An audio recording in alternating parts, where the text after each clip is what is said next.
please keep in mind these meetings may be audio or visually recorded. Will any members present please state their name for the record? Abigail Melamed, Berkeley Morris, Andrew Larson. Alexandra Dell. Jacob Eisenberg. Austin Britton. Brooklyn Quick. Yoel Katz. Matthew Bravo is chair. Seeing all members present, quorum has been established. Will any members of the public please state their name for the record? Tyler Spot. Caroline Kim. Akash Bantry. Joshua Yachik. Marco Salvador. All right. We now move into consideration of SSB 2025-1129. Seeing as we do have an author present, your 5 minutes of presentation. Oh, who can time? Actually, since you're closest, you want to do it. Great. All right.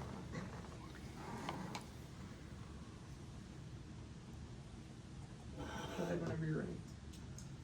So I am gonna put 1129, 1130, 1131, and 1132 into a block. Basically, when I was reviewing the 300 codes, I came across this green dot training. The green dot training is sexual harassment and prevention education, which obviously is very important, and especially to me, I think that every senator should go through this kind of training. However, the green dot training is no longer operational at UF, which is obviously a very big issue. It's still in the codes, so 1129 takes it out of the codes. 1130 also takes a diversity training out of the codes. We wanted to do it all at once because I think our solution is a better program than what's currently in the codes. So we decided to take out the green dot training, which is no longer operational, and also the diversity training.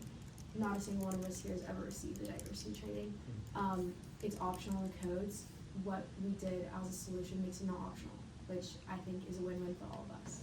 So moving on to 1131, I worked with Arshad, which is the Gender and Sexuality Protection Agency head, to add a clause to GASP's 200 codes is where agencies lie.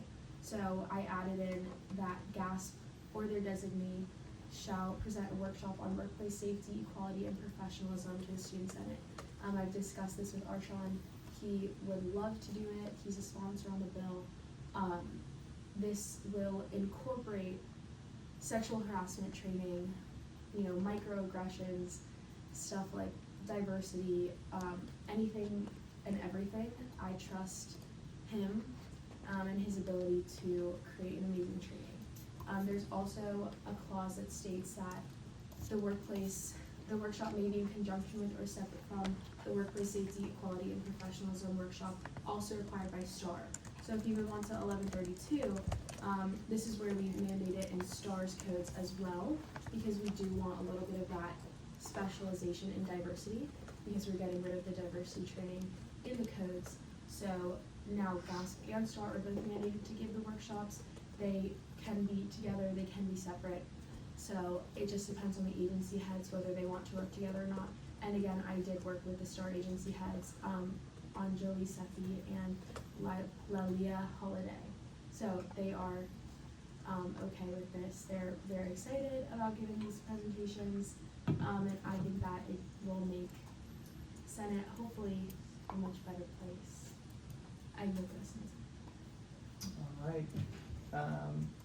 We can motion to create the block now, but I will say if you create the block, it's probably better to amend, because you had mentioned you wanted to add something to proviso. So in the proviso of 1129, I was talking with the co-authors, and they would be much more comfortable with taking this out if we put in the proviso very explicitly that the green dot training is non-operational at UF, just so that 10 years down the line, no one gets confused as to why we decided to take this out.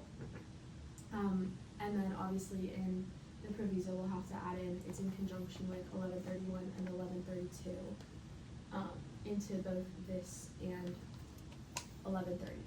We left it in place.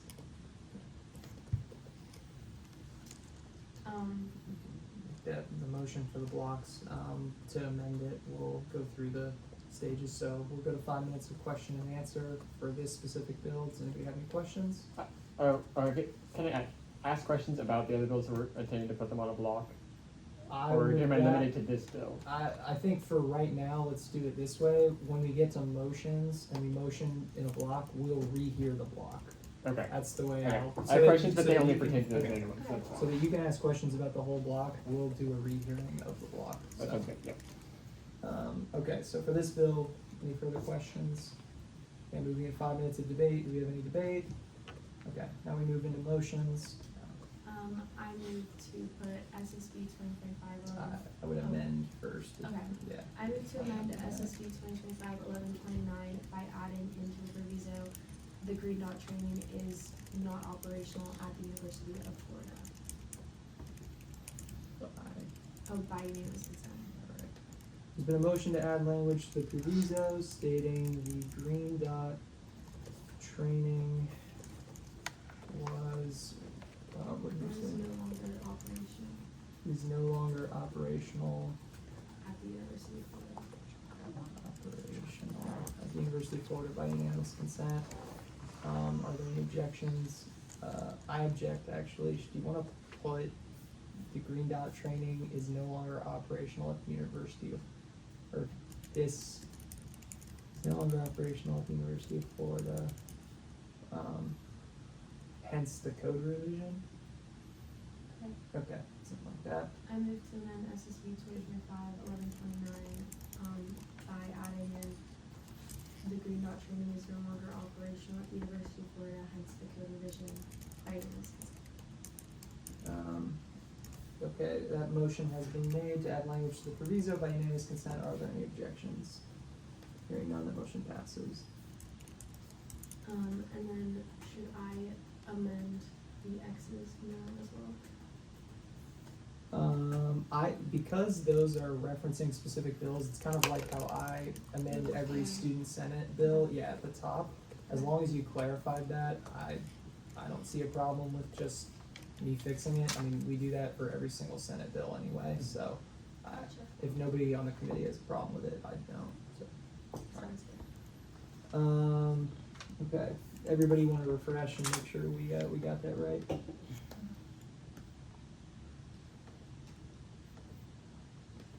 Yeah, that's good.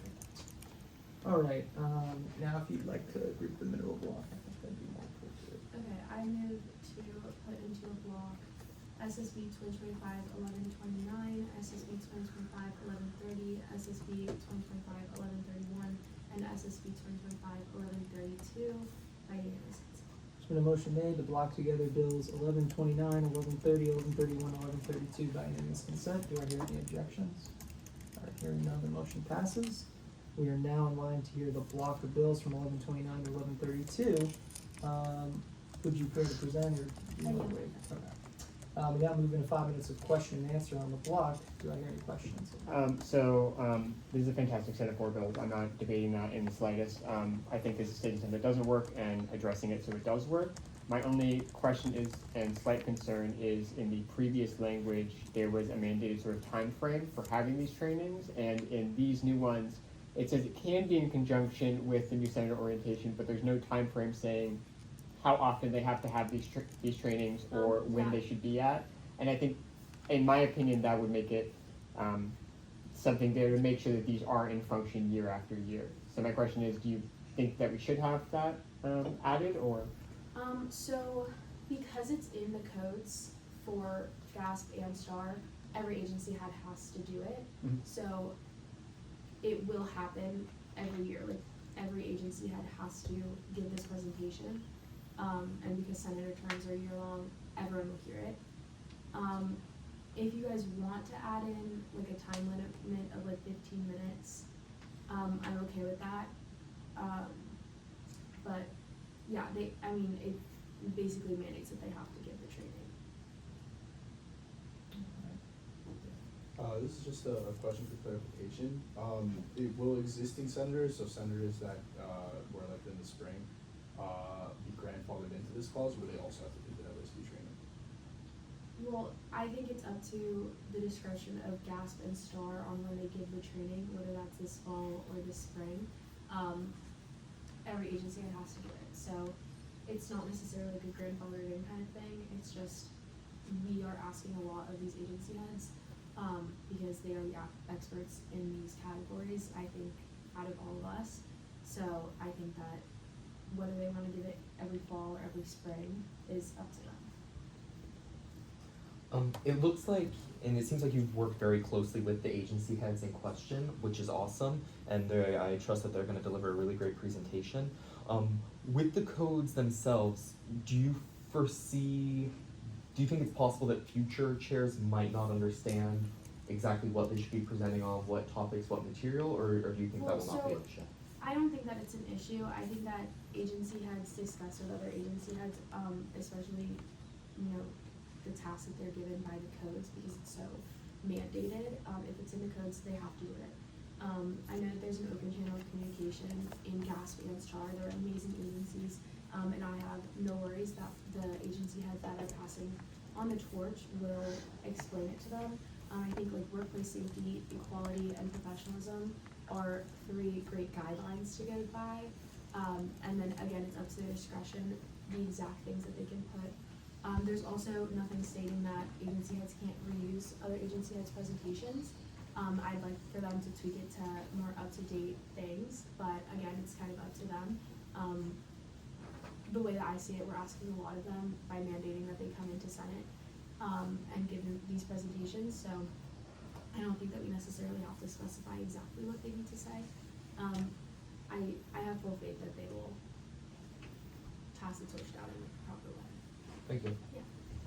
Are you amenable to amending it, just for clarity's sake, to maybe say, each agency or designee shall present at least annually a workshop on these things, just for clarity's sake? Well, I'm not sure because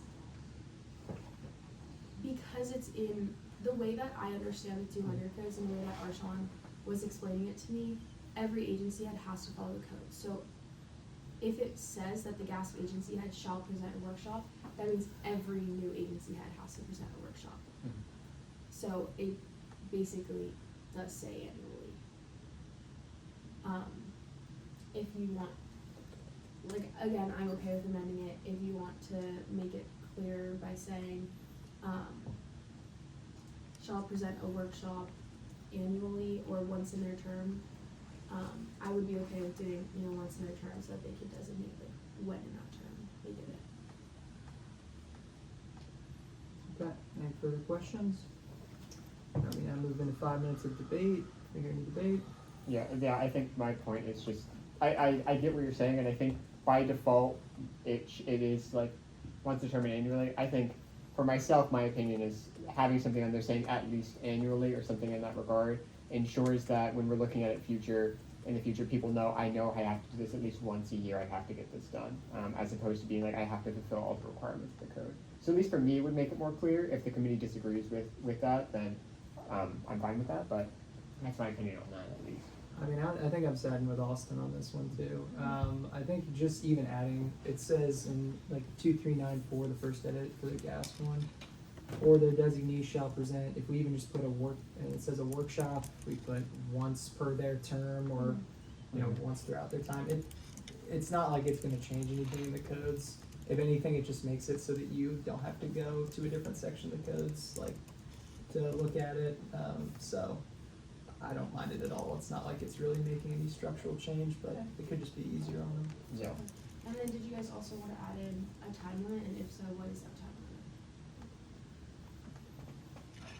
limit? Like, is it proper to give a time limit to agency heads? In my opinion, I kind of view this similarly to the Voices of Change module that everyone has to do in 1.UF, like the curriculum. That took like 30-ish minutes for everyone to get the hold removed. So maybe around that at the max, but I feel like we would trust them enough that they'd be able to get the curriculum across in like a fair amount of time. I understood that question as like a term, like a limit on like it once per term or once per 2 terms. Did you mean like a Like limit time, on like like the literal actual time. presentation? I don't think that particularly matters to be mentioned. No, on the I email. meant like the amount of minutes that it would take for the presentation. I would just say with some of these agency reports, right, you have varying degrees of time that they spend on them. I mean, we saw the external presentation, I would say even like 2 semesters ago. took a while because we were talking about adding that data collection set to external's job. And then I think his last report before he came in one more time took like maybe a minute, right? So they differ greatly, and they differ also depending on agency, I would say, because of some agencies don't really have as much interaction with Senate, right? Because it's just not part of what they do. I would hesitate on putting a time limit on something like GASP or STAR, only because then you have to work out, well, if we put this one time limit, does that fit all agencies, number one? And then if we put a specific time limit on these two, why isn't there a time limit for any other agency? I would probably just keep it as is. I would agree. I also think that because we have the clause that states that they can present separately or in conjunction with one another, that would, in my opinion, have to be two separate time limits if we did impose time limits. So I would say let's put a pause on that idea, see how the trainings go. I know they're excited to start in the fall. We will receive the training. So we'll see how it goes, but I agree with Matthew. I agree too. I think also because it's so new and we don't know the outline of what they're doing or what content they're going to be bringing forth, we don't know exactly how long it's going to take them to present. We don't want to limit what they're able to offer us by giving them a time limit so soon. I also I wanted to add that I think it's particularly good the amount of discretion that is left up to GASP and STAR to present on relevant things. As I am like GASP education chair, Alex still is too. We're both in staunch support of this bill. I think that the discretion that you leave and also the care and the reason why these people are in these positions is because they care about diversity training, because they care about these other trainings. So I don't think that a time minimum or a time limit is necessary. I also think that this is just a great bill in terms of making it an in-person thing and not an online thing that you can just do like click through really quick. So yeah, I think this is a great bill. All right, any further debate?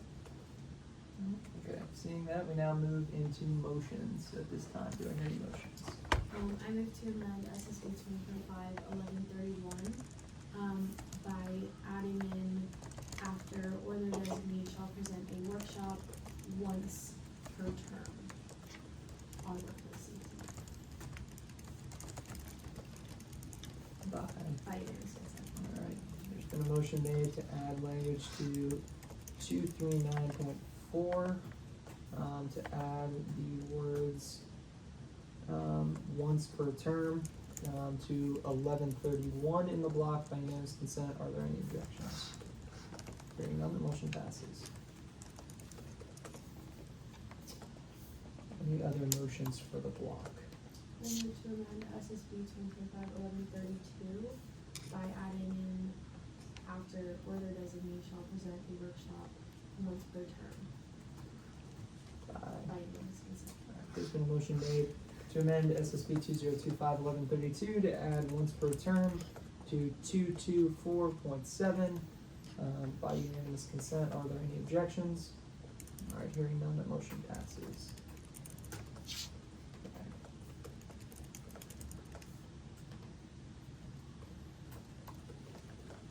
Okay. Tell me how that looks for everybody.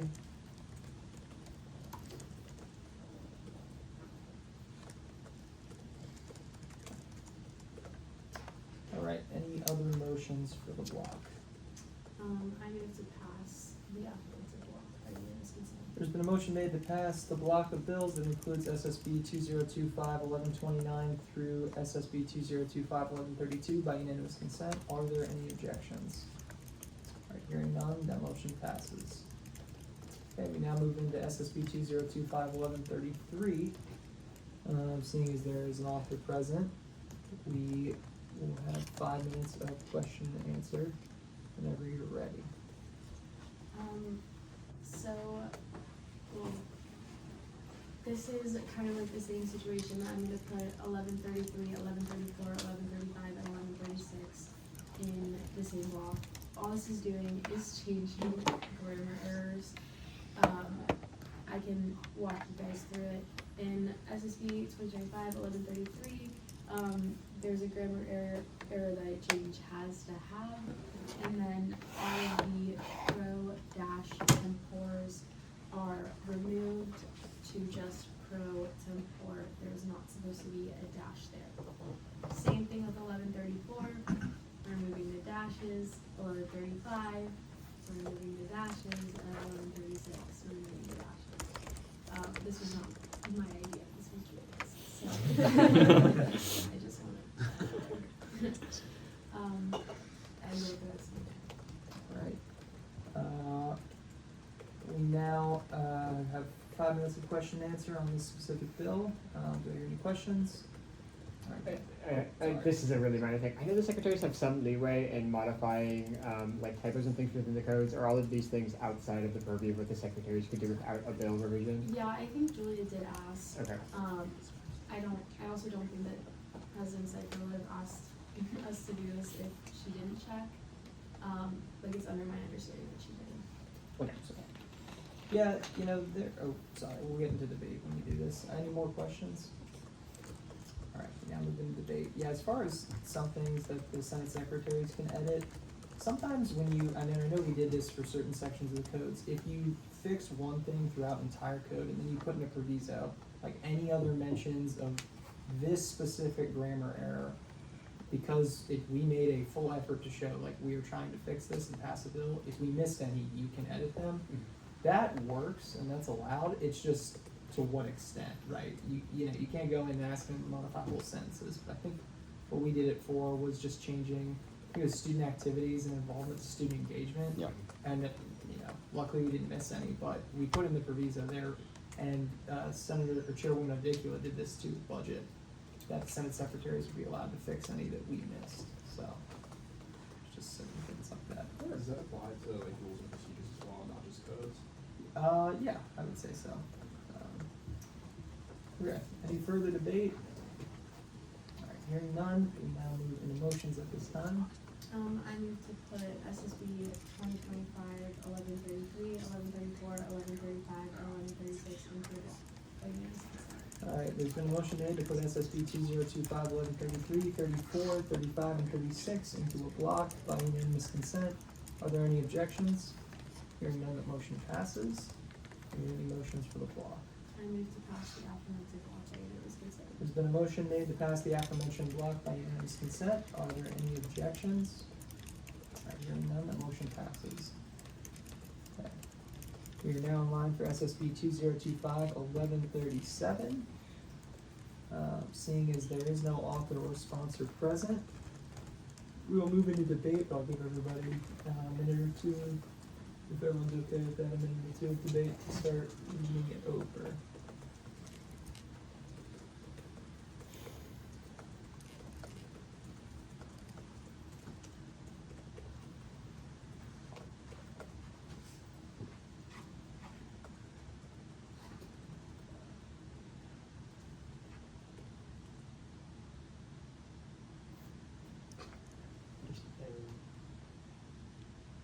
Are you seeing the phrase and their alternates still listed in there? Yeah, I was gonna point that out for Don.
Anybody can start debating whenever they're ready. I don't know if we've ever had to use the alternate for the faculty senate. I'm assuming with Senate President writing this that they have not been utilized. And it would be tough for an alternate to even be communicated with if the one cannot make it to faculty senate. Yeah. The only thing I did notice was that in 503.3 subsection 1, it says the remaining 2 delegates and their alternates, Yeah. so the phrase "and their alternates" should be removed, or amended out if we were to pass this as it is. But if those things are not utilized, and the others don't get alternates, then it makes sense to codify making this normalized. Yeah, I don't think they've really ever been utilized, I mean, once, and, you know, the fact too that they're, you know, it'd be different if we had voting members of the faculty senate, but considering they're non-voting members, it kind of seems a little bit like overkill, especially when they've never been used, so. Okay. Do I hear any further debate on the bill? Alright, hearing none, we now move to motions at this time, do we hear any motions? I move to amend SSB 2025-1137 in section 503.3 subsection 1 by removing the phrase "and their alternates" by unanimous consent. The motion made to remove a phrase in 503.3, right? Point 3, yeah, subsection 1. To remove the phrase "and their alternates" by unanimous consent, are there any objections? Hearing none, that motion passes. Okay, should be updated for everybody.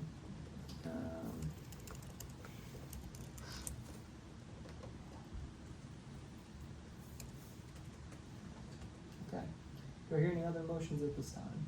I move to pass SSB 2025-1137 by unanimous consent. There's been a motion made to pass SSB 2025-1137 by unanimous consent. Are there any objections? Hearing none, the motion passes. All right, we now move into hearing SSB 2025-1138. We do have an author present, so you have 5 minutes whenever you are ready. I'm actually gonna withdraw this bill for this meeting. There's a few things that I missed that I would like to edit before I submit it for budget then. Okay. All right, we now move into hearing SSB 2025-1139.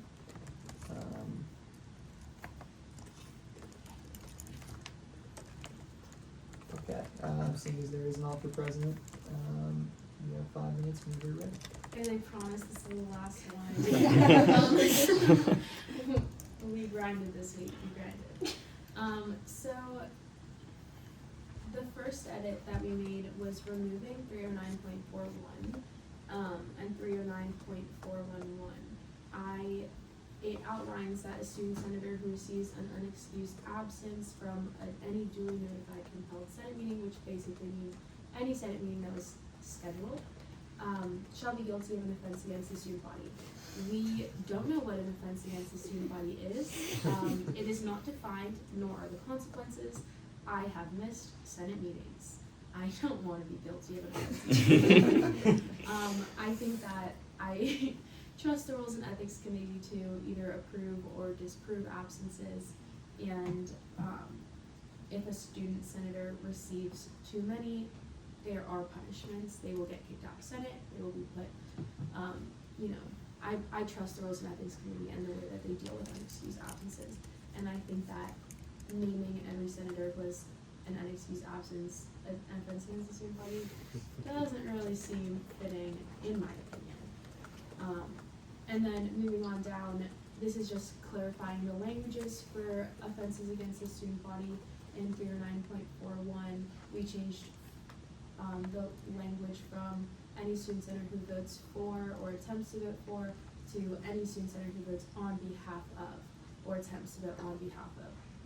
We believe that that was the language that was meant for this section, but saying voting for could mean a lot of different things. Like, I could vote for someone to get approved, or I could vote in place of someone. So we're clarifying exactly what that means, and doing the same thing with 309.42, except this is any student who votes on behalf of or attempts to vote on behalf of. I yield this. All right, we now move into 5 minutes of question and answer. Do I hear any questions?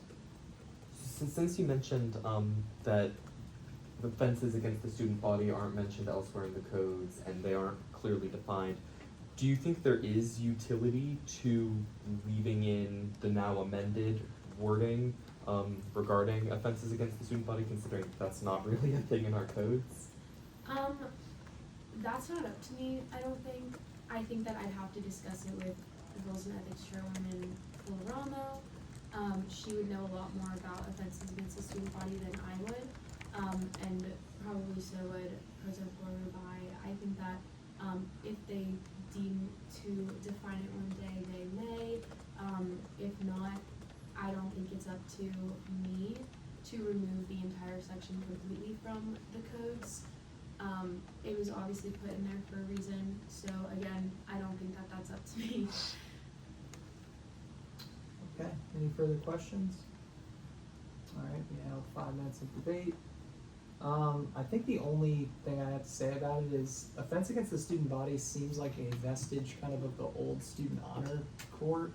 And so I feel like collaborating with, I believe the new honor court chancellor is Matthew Actor.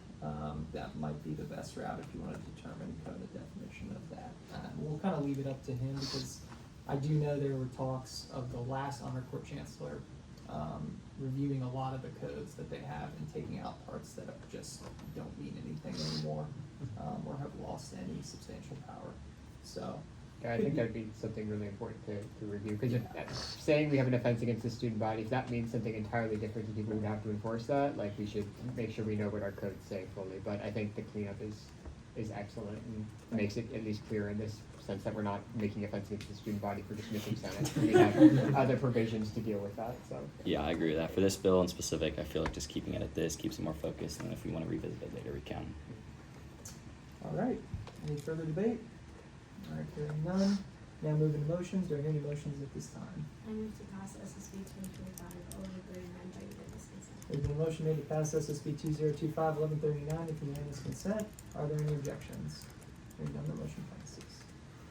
Alright, we now move into SSB 2025-1140. Seeing as we have an author present from DMP El Salvador,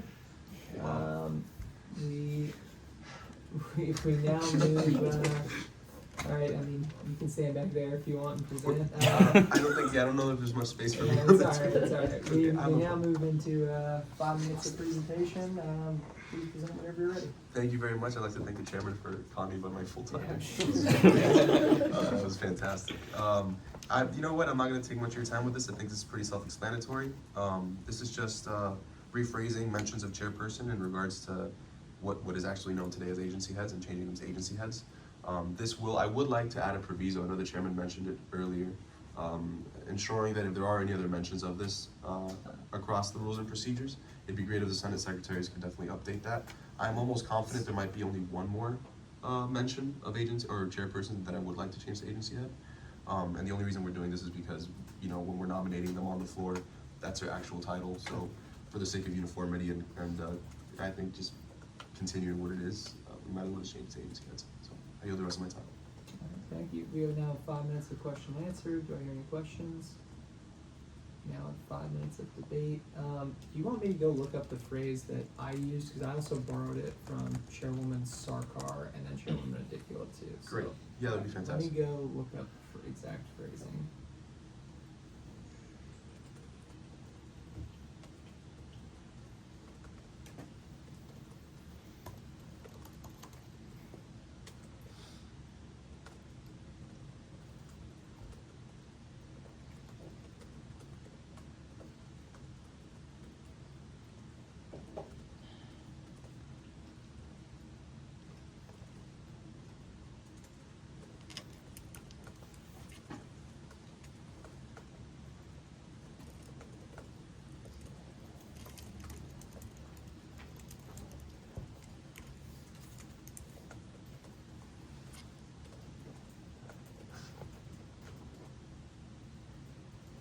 Okay, I found it. So here's what it reads, Marco, so that you tell me if you like this or not. So the intent of this legislation is to update all references of, and then we can substitute Chairperson. phrase, chairperson or you have chairman as Chairman. well. I think most of the times it's chairman, but it will change regarding it. So that's kind of the other part of it is that it's always changing across the rules and procedures. It's either a mention of a chairperson or chairman. So if we could do like a /chairman, Okay. proviso. Two, and then the new phrase, agency head. Within the, in this one it says 100 codes, and this we can say rules and procedures. to accurately reflect the correct and current name of the position, let's say, in my version it was department, we could say position. Should any instance of, and then chairman, chairperson, have been inadvertently missed, it shall be updated to the new title, agency head, within the rules and procedures by the Senate secretaries. Perfect. Does that sound okay? Should we Sounds say, great. as it pertains to agencies, in case there's something else that's called chair? Yes, that's a good catch. Should we say like, what should, as it pertains to what? To student government agency, Executive. executive agency position, Okay. or something of that nature. Good catch. All right, any further debate?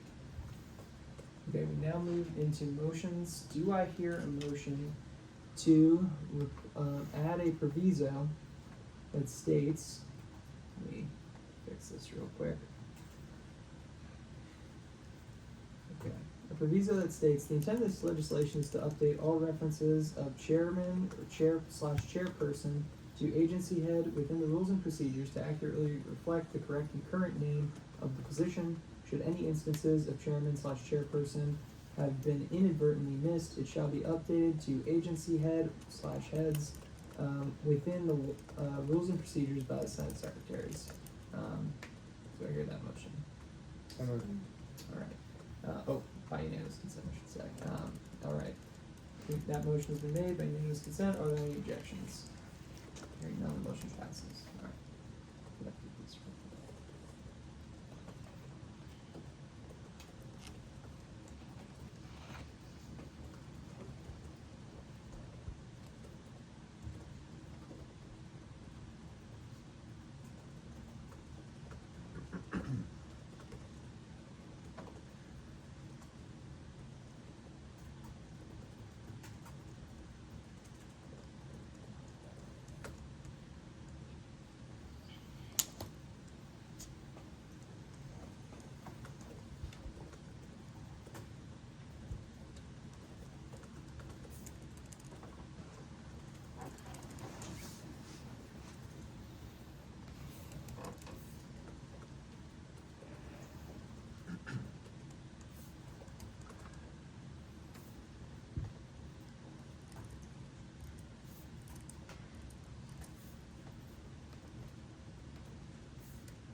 Okay, everyone tell me how that looks.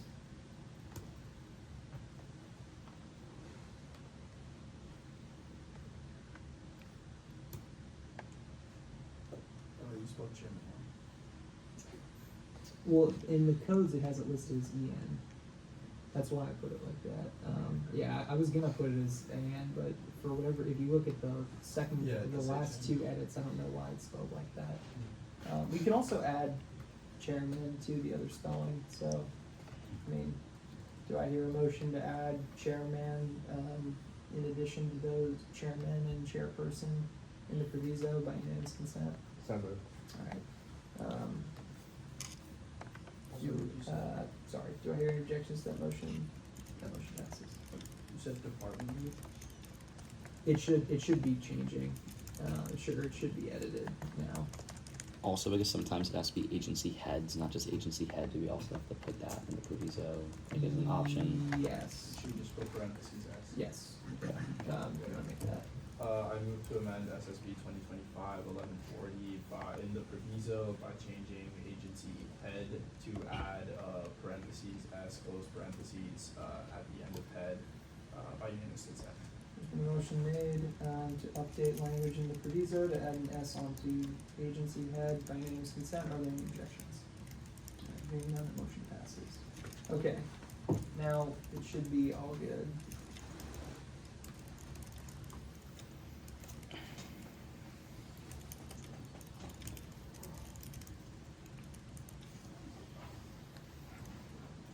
I think the as it pertains stuff is covered by the disposition. Yeah.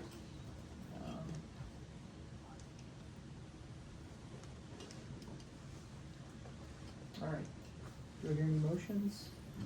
Move to pass SSB 2025-1140 by unanimous consent. Been a motion made to pass SSB 2025-1140 by unanimous consent. Are there any objections? Hearing none, that motion passes. Alright, we are now on to SSB 2025-1141. There is an author present as well, so 5 minutes whenever you're ready. Thank you so much. Okay, so yeah, this one's also pretty simple. I'm not gonna take much of your time with it.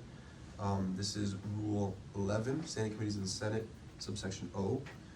Currently in the Replacement Agenda Committee, as it says in section N, only a Senate member at large may be the vice chair, and as we know, the chair is the Senate President pro tempore. But it does say in subsection O that if the vice chair and vice chair are not present at a meeting of a standing committee, the committee does elect a temporary chair from among its membership by a majority vote. And I simply didn't think that was appropriate to be the case for the RNA committee. I think the RNA committee should do its part in maintaining objectivity, and part of that is also not allowing a majority party leader or a representative of a certain caucus to lead what's supposed to be an objective body. And so I added this section saying in the case of the Replacement Agenda Committee, if the chair, the pro tempore, and the vice chair, which is one of the members at large, are both absent, then the remaining member at large shall serve as acting chair for that meeting. I think this should just be a fair change, and I think it's appropriate for the RNA committee in particular. I know the rest of my time. Alright, thank you. We now move into 5 minutes of questions. Do we hear any questions? What do you think would happen in an instance for the RNA committee where the chair and both members at large are missing? Do you think they can still follow the provision using this language I wouldn't to know if they- elect a temporary, or do you think there should be another clause to allow them to maybe not meet for that week to maintain objectivity? What I'm not sure is if they would still meet quorum with 3 people absent, because I believe it is, Are there 7 people on the committee? there's 5. There's 5. Okay, so without 3, you couldn't meet quorum. Yeah. I know judiciary. The other committees are not excused if they don't meet quorum. They would have to go through the elected temporary chair procedure. But even in that instance, the RNA could not do anything legislatively anyway. So that answers my question. Thank you. Yeah. This might be a very silly question, but in a hypothetical instance with a 6-person RNA committee, would 3 members being present constitute quorum? I do. Well, actually, you can answer that. Sorry. I believe so, but I don't think we've had that situation in a very long time. Not even that I know of. But if that were to be the case, I think a code revision is appropriate for it. But as for now, I just don't know of any instance where that's. My understanding is before the most recent election, there were 6 members on the Replacement Agenda Committee because there was a minority party leader, and there currently 6, right? There's currently 5, correct? Yeah. Yes. Well, I'm not sure that. I think they still need it with I think what did you say?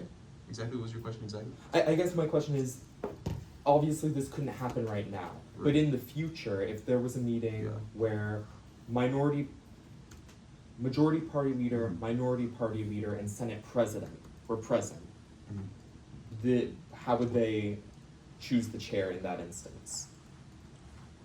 Okay, so I think what I was just told is that 4 is to meet quorum in that case. 4 is to meet quorum in that Yeah. case. Sorry, Sorry, in that I case. completely misunderstood. Thank Yeah, you. in Thank that you case, for if there was 6 and clarification. 4 should be quorum. I think at some point should be yeah. Perfect, thank you. Alright, any further questions? And now we move into debate. Yeah, the only thing I was gonna say is even for like Judish, for example, I mean, what I've always understood quorum as is it has to be a majority, and because, you know, if we had 3, it'd only be 50%. I don't even think that would make quorum. I could be wrong. No, I've never it- served on RNA, but yeah, It's more than half. yeah. Perfect. I also totally misunderstood the question the first time. No, I didn't ask it the most eloquently. I think this would open up backdoors if we had a Senate where there were like 8 parties that all were eligible to have a member on RNA, but once you get to that point, you'd have to revise a lot of our codes anyway. So as it stands, this doesn't open any issues, and I think it does address those issues and make sure that RNA follows a good procedure. Well, I think even in the instance we had 8 parties, there's only, correct me if I'm wrong on this, because my understanding of this comes from, not our codes, but more US and, government here, and then in the United Kingdom and Canada. There's usually an official, sorry, that's kind of a nerd point. There's usually, right, an official majority, and then there's also an official minority party. Yeah. So I don't think there would be like 8 minority party leaders, I- because it would be the party with the second I most. believe for RNA, it's any caucus or election result that has more than 8 members. Okay, So I believe there's no upper maximum, it's just anyone who Okay. has at least 8 members. thank you, yeah, Which, so it would open the door, we could have multiple on there, but a lot of the codes would have to be revised to address that sure, regardless. So sure, I- and, yeah. and I mean, has that even happened in the history of the school, I'm trying to think. No. Yeah. I don't, not for a while. at the very least, yeah. So- Yeah. There's, I mean, yeah, wow, actually, I did not know that, so that's good to know. See, this is why I'm not on RNA. Alright, so, any further debate?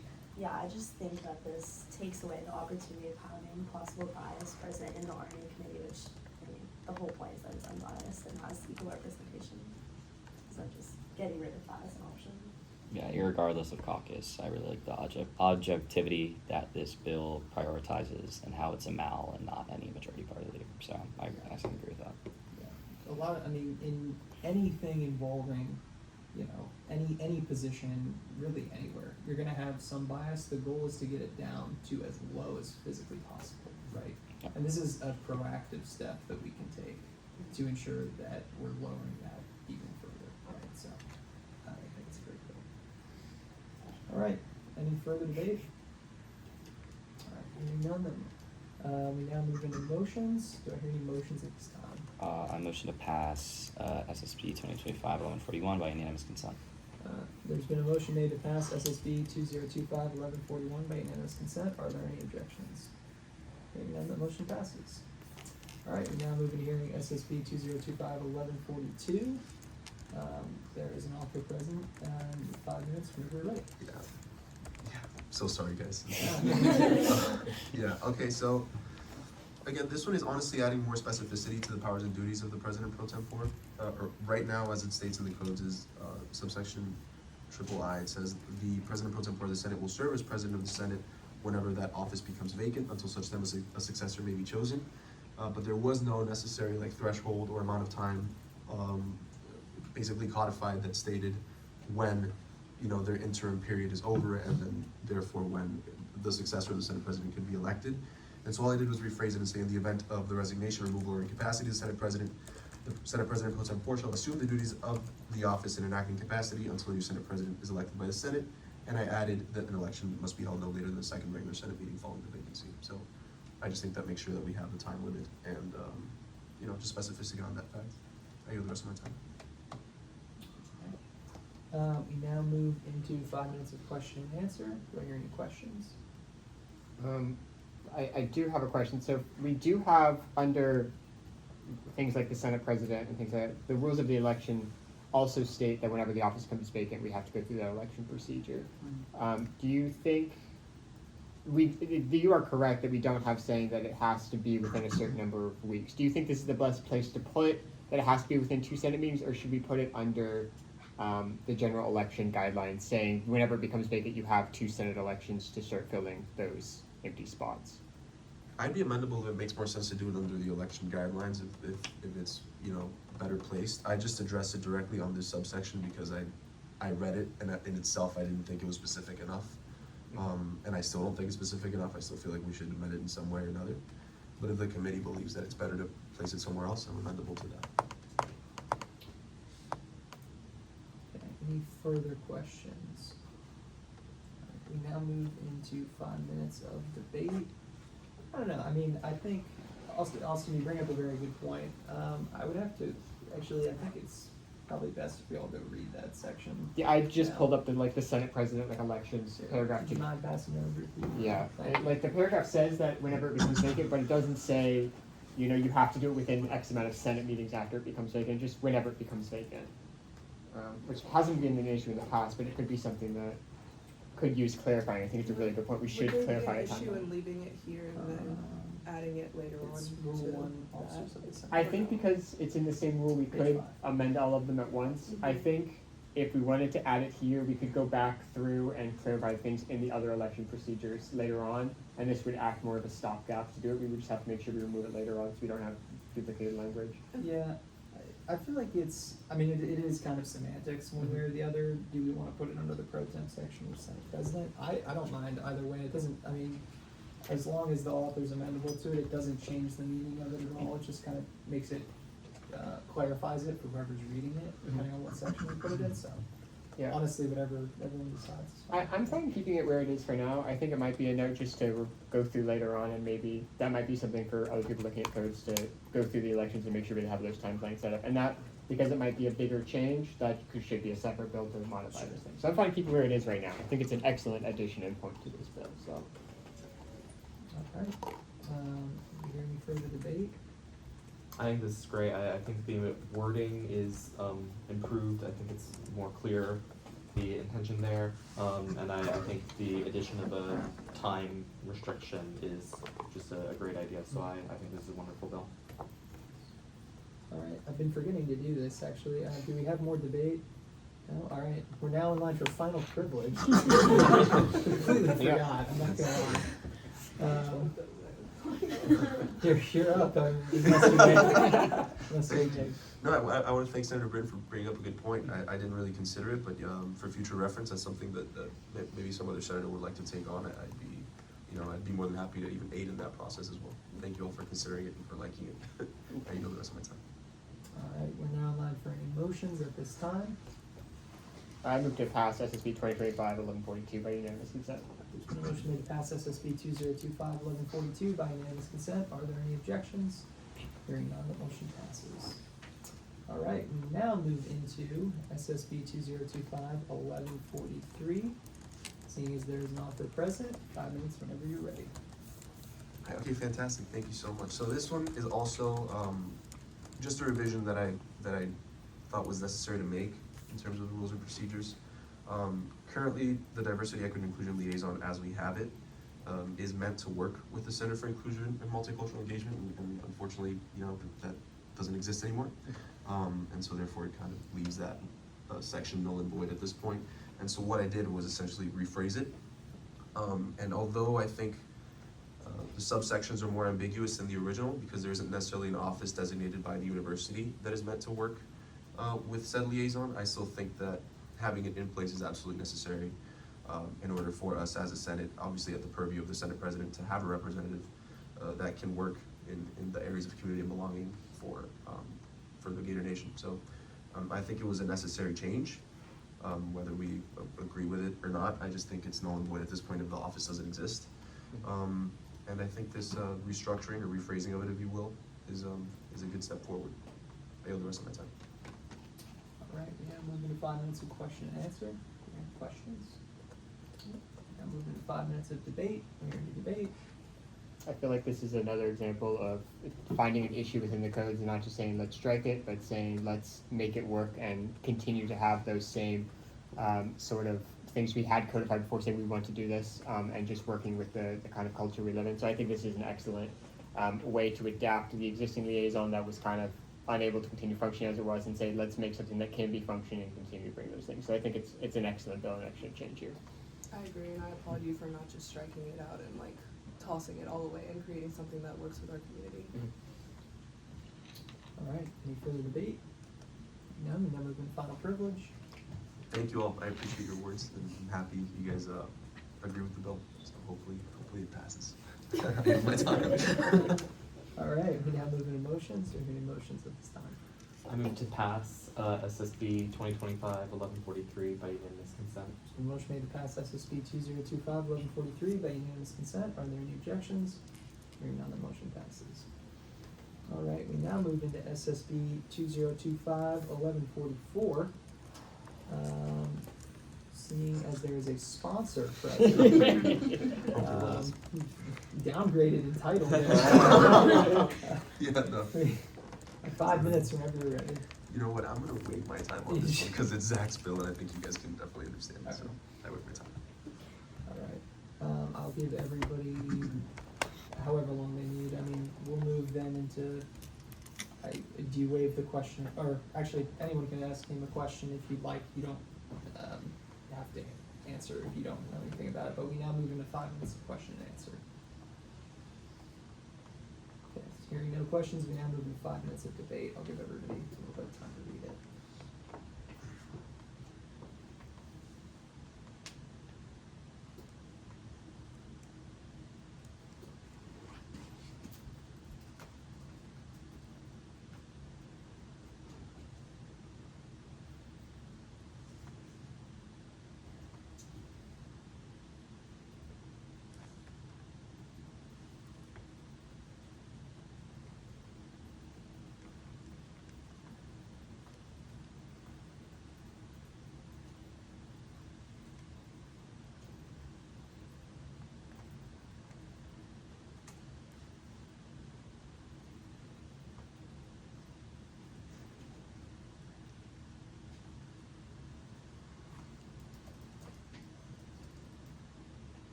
I do have a question. I don't know if you'll be able to answer it as a sponsor, but do you know if all of the people of the Barizo have been reached out to at some point? Yes, I'm like very confident that this person reached out, Perfect. yeah. I can talk about this too because, like, I didn't put myself as a sponsor, which was kind of dumb of me, but this was something I had personally asked some of the senators to work on, namely Zach. This was kind of one of the things that I had on the bucket list because I actually saw the livestock judging camp happen, and I really liked it, and that was about it. And I was like, wow, more people should do this. But Zach was the one who reached out to everybody, so yes, he did reach out to everybody in that Barizo. And Perfect. those he didn't reach out to, I reached out to originally. Perfect. And I'll add, sorry, as someone coming from a small town where FFA is huge, livestock judging is like so important. Mhm. And like I have so many friends who have like been involved in things like this, and I just think this is great. Yeah, the only thing that I see that we would have to amend is in the second whereas clause, it states as Florida's land grant institution. We're not Florida's only land grant institution. Florida Agriculture and Mechanical University is also a land grant institution, so we can amend it to saying as a Florida land grant institution instead of insinuating that we're the only one. We have to remove apostrophe S as well. Yeah. All right, any further debate? I just want to say that I have had a lot of opportunity to talk to our Cal senators, and they feel very, like, before the other replacement ones, but they felt very passionate about how, capitalizing on how we're a land grant institution and making sure that we, memorialize and create sentiment around that stuff. So I think this is a really great idea and, helps emphasize, some of our ideals. Also, nothing to do with the bill itself, but the formatting is spectacular. I always try to check all of the ands and thens and wheres, and everything is flawless. It's fantastic. As long as I didn't miss anything, I might, have it. But it looks fantastic on mine. So. All right. Agreed. Alright, we now move into motions. Do I hear any motions at this time? I move to amend SSB 2025-1144 in the second whereas clause, striking as Florida's and putting in as a Florida. By unanimous consent. There's been a motion made to change some wording at the beginning of the second whereas clause by unanimous consent in 1144. Do I hear any objections? Hearing none, the motion passes. Any further motions? I move to pass SSB 2025-1144 by unanimous consent. There's been a motion made to pass SSB 2025-1144 by unanimous consent. Are there any objections? Hearing none, that motion passes. Okay, SSB 2025-1145 is withdrawn by the author. They reached out to me yesterday asking me to withdraw it, so we will now move into SSB 2025-1146. And seeing as there is an author present, he's been promoted again. We are now in line for 5 minutes of presentation. So bad. I forgot about all these things. Okay, so I really quickly, all the credit for this initiative goes to Senator Zoe Mechik. I want to take absolutely no credit for this. I only helped in some very, very small way in terms of formatting and actually writing the piece of legislation, but this initiative has been totally her. She's been working on this for months.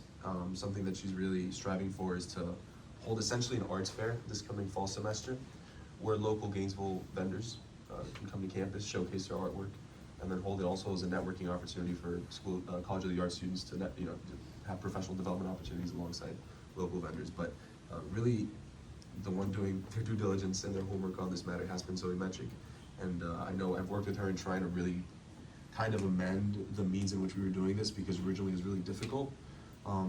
But currently, as it stands, she's trying to work with Student Body Vice President Jake Gonzalez and her cabinet to make this like a professional development event in collaboration with cabinet. So really, all the credit goes to her, and I just want to highlight that. The rest of my time. Alright, we now move into 5 minutes of question and answer. Do we have any questions? I just, same thing for the Barizo. Are you aware that has everyone been reached out to? Yes, I was also in those emails, so Fantastic. totally, yes. Are you amenable to adding the word resolution in the title? Absolutely, yeah. no problem. Alright, any further questions? Now moving to 5 minutes of debate. As the College of the Arts Senator, I think this is a wonderful plan. I think this is a really great opportunity, and I'm thankful to those who have put in the work to make this happen. I think this is going to be a really awesome opportunity, both for students and the community. I agree. I think this is awesome, and I feel like sometimes the arts can be overlooked on our campus and in our community, and this is a great way to really highlight it. And I'm so glad Zoe put in all this work. And Marco. That's right, it was great. Take your credit now, buddy. I'm glad to hear in a series of bills that obviously like were revisions to codes and stuff like that, an initiative that I can get like really excited for. I feel like this is something that's gonna be pretty big, and I'm excited to see what Zoe mentioned can get done, because I know she really cares about the projects that she submits. So, very, very cool bill, and hopefully it'll pass by unanimous consent. Alright. We now move into final privilege. Anything to say? Thank you all, I appreciate it, and I'll give my time. Alright. Now move into motions. Do we have any motions at this time? I move to amend SSB 2025-1146 by adding resolution before the title. Alright, there's been a mo- Unanimous consent. there's been a motion to add the word resolution to the title of SSB 2025-1146 by unanimous consent. Are there any objections? Hearing none, that motion passes. Any further motions at this time?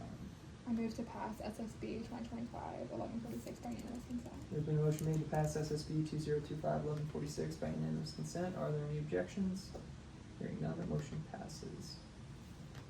Alright. We are now in line for SSB 2025-1147. Seeing as there is an author present, 5 minutes of presentation whenever you're ready. I'm gonna be on a lot of these, so there's a couple well beyond. Yeah, so this is honestly, I was kind of shocked to find out that these weren't liaisons in the current codes. And I was actually gonna add it to a section that, another code that I wrote, and you will see on the docket later on. I was gonna add it as a subsection, add both of these liaisons or kind of these functions as a subsection to another liaison, but then I decided alongside Senate President Cipher and the other authors, Senator Bennett and Senator Benz, that I think these were crucial enough to be placed as their own individual liaisons at the purview of the Senate President. So just having an appointed senator to work with the CWC and the DRC, or at least serve as an intermediary, I think just highlights the fact that when we talk about inclusion and community and belonging in what is the student government, what is the Gator Nation, sometimes we tend to forget about these aspects of it, whether that's mental health, whether that's disability and resources for students with disabilities, and I think this emphasizes that, and hopefully you guys approve it, but I think it's necessary to have in the codes. I yield the rest of my time. Thank you. We're now in line for 5 minutes of question and answer. Are there any questions? So I have one question, and this is not a trick question, but our bills and resolutions are limited to being about a single topic. Do you believe that adding 2 different liaisons falls under a single topic as it's required in the codes? I believe it does. Okay. Yeah, I just believe it does.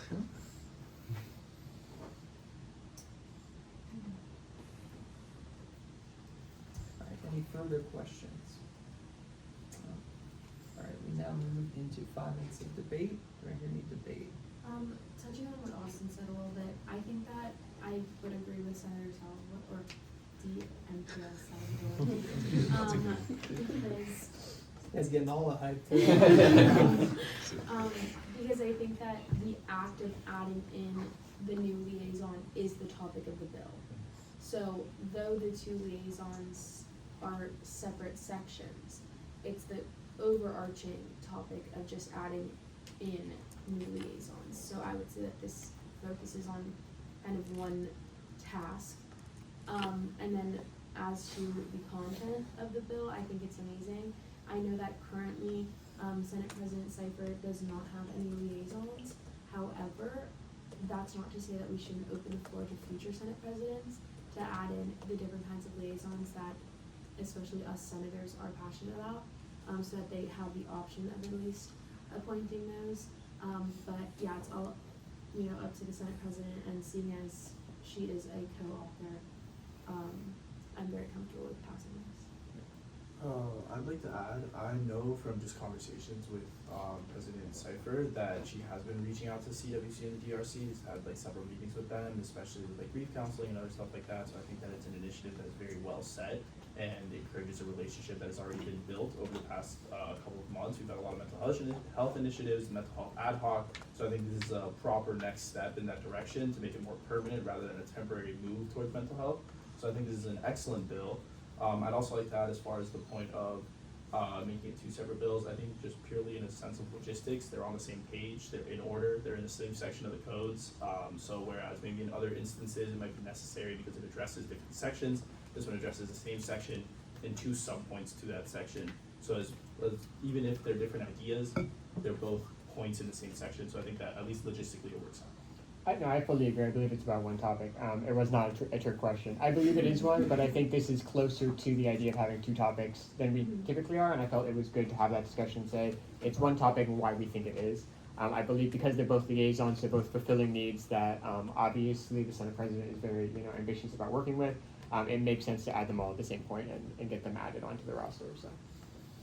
Yeah, just adding to the praise, I'm very happy to see this getting passed, hopefully, and especially being the freshman senator, a lot of the constituents that I interact with, something I really emphasize is mental health, and the transition to college of seeing a CWC liaison being established is something that I'm very, very happy, and hopefully we can all work with together in the chamber. Yeah, I completely agree. I think using the institutions we already have to work together is something really important and that we can get done in Senate. So I think this is a great bill and I'm excited for it to pass and get to work. All right. We now move into motions, or hearing motions or final privilege, excuse me. My God. Very quickly, thank you all, I appreciate it. This is, I think, the bill I'm proudest of on the docket today. And I'm hopeful that in the future this will be of some sort of aid, maybe to future Senate presidents, and maybe work as a really decent intermediary between us, the student government, what we're supposed to be, which are representatives of the student body, and then these wonderful entities that do wonders for the Gator Nation. So thank you all for addressing as well. I yield my time. All right, great. We now move into motions, or any motions at this time? I move to pass SSB 2025-1147. By. Unanimous consent. All right, there's been a motion made to pass SSB 2025-1147 by unanimous consent. Are there any objections? Hearing none, the motion passes. All right, we now move into SSB 2025-1148. Seeing as there is a sponsor present, you have 5 minutes to present whenever you're ready, but. I'll waive on this one. I'll waive my time on this one. Yeah. All right, question and answer period, 5 minutes of question and answer. Anybody have any questions? Okay, we now move into debate. I'll give everybody some time to read it. One thing I'll note is that we cannot have the first letter of each of those sentences capitalized. It's just, or each of the 4 whereas clauses there. Also, the line spacing is bigger than our other resolutions. Yeah, I kind of noticed that. It might be 1.5 versus 1, Yeah. or whatever we default to. I don't know if that's a huge thing, but it is I mean, wider. we should try and keep it consistent, so I agree.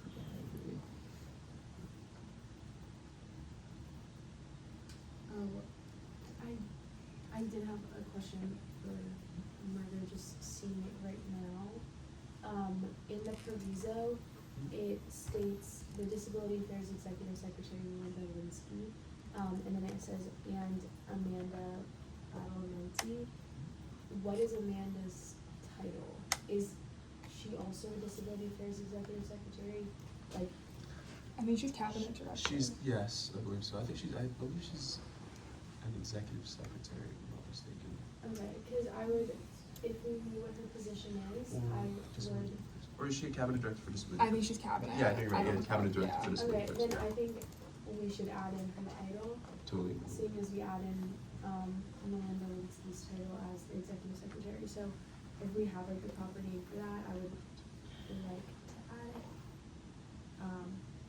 it. Alex, you know? She's cabinet director. I can get the exact wording. Yeah. out. She's a disability affairs director. Okay. Yeah. One of the other things I noticed, if you take a look at the first whereas clause, it says, the University of Florida is committed to being a campus that recognizes and supports students with disabilities, including those with visible and invisible disabilities. It just seems, it's kind of minor, but it seems a little repetitive. Shouldn't we just say it supports students with visible and invisible disabilities? Yeah. Okay.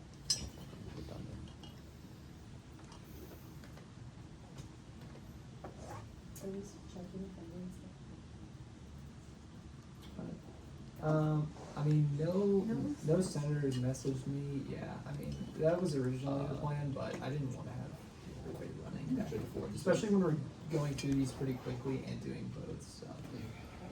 And we have a DMPO, Marco, sponsor of all bills, author of all. Okay. Here to talk. It's kind of embarrassing. Does the DRC, I mean, it says in the second whereas clause, it says the DRC provides resources and advocacy. Like, do they provide the advocacy or do they provide the resources? Honestly, I think they do both because they also have Disability Resource Center ambassadors, I'm pretty sure, so they provide the advocacy part of that on campus. Just one other thing to note here too. Oh my gosh, oh, it says at the bottom, it's kind of minor again too. They have it as UF in the second therefore clause, and then the rest of it, it's the University of Florida. So I just think consistency's sake. Streamline it, yeah. Yeah. In the last whereas clause, it says just that the student senate, not the University of Florida student senate. But, Yeah. I mean, we can change that too if you want. Okay. Any further debate?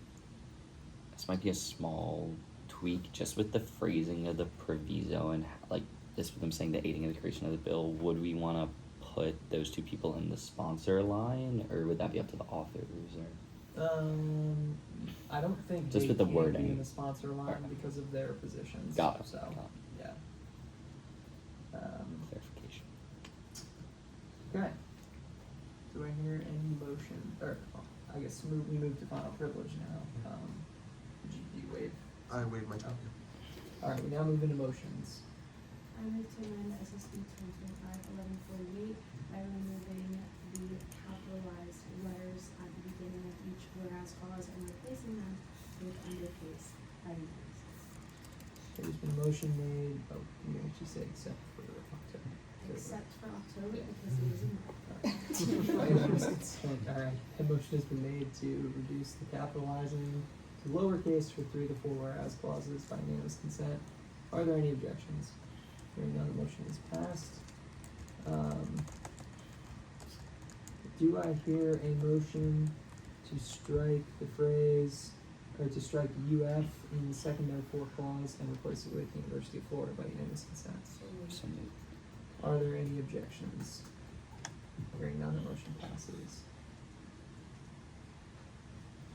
Can one of you guys make the motion to add in the title? I don't know what it is. I move to amend SSB 2025-1148 by changing the proviso to add Amanda Badalamenti's title, which is Disability Affairs Director. Disability Affairs Director, by unanimous consent. There's been a motion made to add a title to Amanda Badalamenti's name in the proviso by unanimous consent. Are there any objections? Hearing none, the motion passes. Okay. Do I hear a motion, the first whereas clause, to change the phrase, support students with disabilities, including those with visible and invisible disabilities, to support students with visible and invisible disabilities by unanimous consent? So moved. Are there any objections? Hearing none, the motion passes.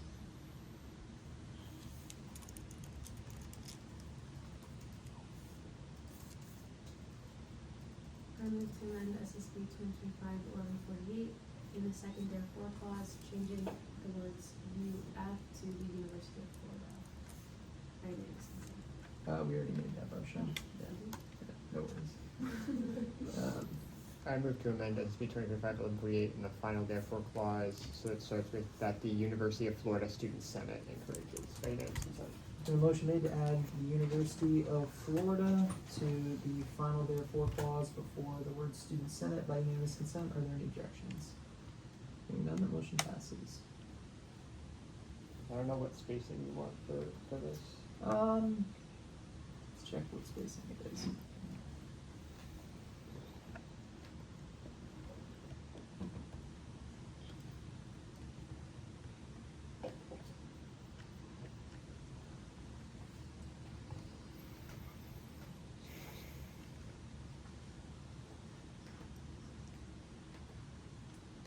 it's 1.5 right now. Do we want to do single? Yeah. All right. Should that be the motion? Yeah. Go for it. I move to amend SSB 2025-1148, to change the spacing throughout the document from 1.5 to 1, the single, by unanimous consent. It's been a motion made to change the spacing of 1148 by unanimous consent. Are there any objections? Hearing none, the motion passes. Oh, shoot. I'm gonna do that for- If I have a question, should I do a point of inquiry? Sure. Oh, point of inquiry, in the second therefore clause, I probably should have mentioned this during debate, but it says this event will serve as a kickoff. I thought it might be a better idea to specify accessibility awareness day in the therefore clauses.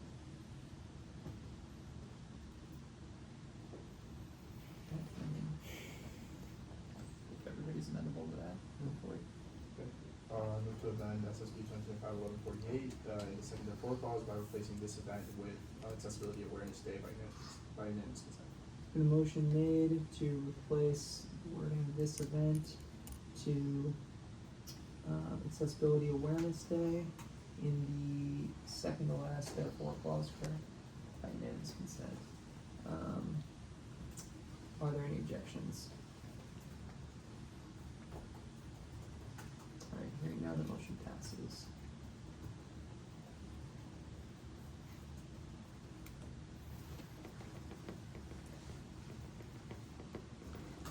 Okay. Alright, any further motions?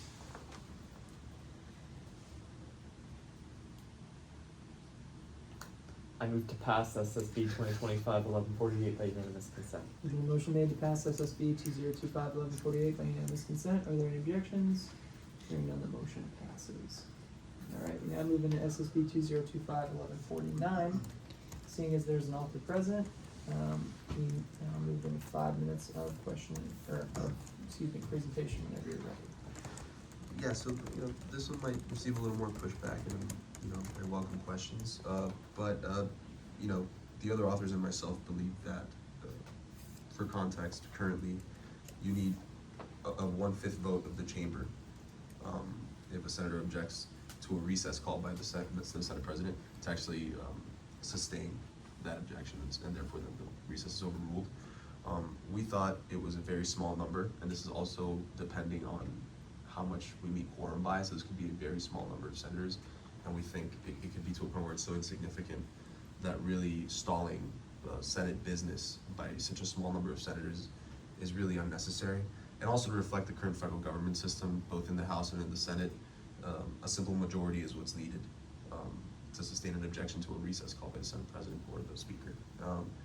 So therefore, honestly, we want this process to be, we want it to be effective as a student Senate, and we don't want a small minority to be objecting for purposes that aren't procedural, and that's why we wrote this bill. I yield the rest of my time. Alright, we now have 5 minutes of question and answer. Do I hear any questions? Okay. We now move into 5 minutes of debate. The one thing I'll say about this is we've, in the past, just during the time I've been in Senate, the times where we've used recess has been to communicate something, typically from one caucus to another, leadership to another, a committee chairman to maybe somebody who is objecting to a certain thing that that chairman or chairwoman may be saying, or chairperson I should say, may be saying. It's used honestly as a mediation tool, and I think that it's been very, very helpful and effective in the past. I think I've probably seen maybe 7 or so recesses called during my time. Most of them, and anybody can correct me, I don't think have lasted more than maybe 7 or 8 minutes at most, and usually they're just for clarifying whether it be parts of the bill or making some kind of compromise on something. And I would agree that to have 1/5 of people kind of be able to derail what could be a pretty productive recess would be really ineffective for the chamber. Andrew, you could probably speak on this better than I can because, Sure. yeah, they've.